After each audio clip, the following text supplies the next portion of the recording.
lieknwa matin ni to rieko mane ma jonyuol sumo seche ma koro wuoyo kodgi gineno ni yot ni kanye to gineno ni ang'o monego timre kadhi mbele mondo gibed gi yot mokalo kaka gin go sani nikech isewacho maber ni nitiere maneno pek giwacho ni nitiere pek kuonde moko to nitiere ber bende kuonde moko gin gisumo rieko ni ang'o monego timre mondo koro mi gibed gi yot e ndalo mabiro mbele ka.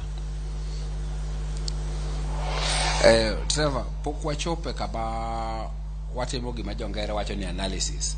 Pod wan kar winjo. Ting'eni wasewinjo mana kamoro achiel kende.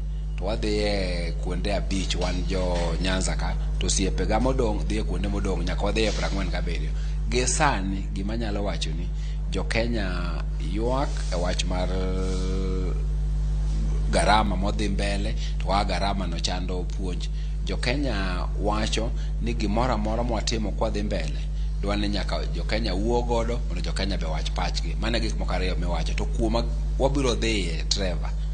Ok anyal nyisi gi sani ni jo Kenya wacho ni wadhi ka kata wadhi kama chielo nikech wawinjo paro kuonde go te to pok wang'enyo gi matindo tindo mondo wang'e ni kae kama gik moko chunge. Gima an go gadieri gi sani ni ji temo se wuoyo onge ng'ama wuoyo e yo marach. Ng'ato wuoyo mana koneno kuma ber nitiere to kendo giwuoyo mana kaka jiwa ni kudhi mae gima wadwano tim.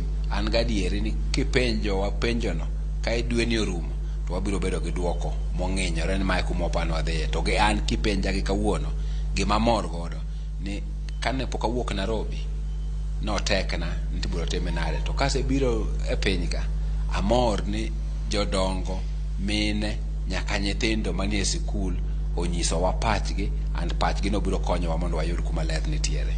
Koro profesa nikech uni muka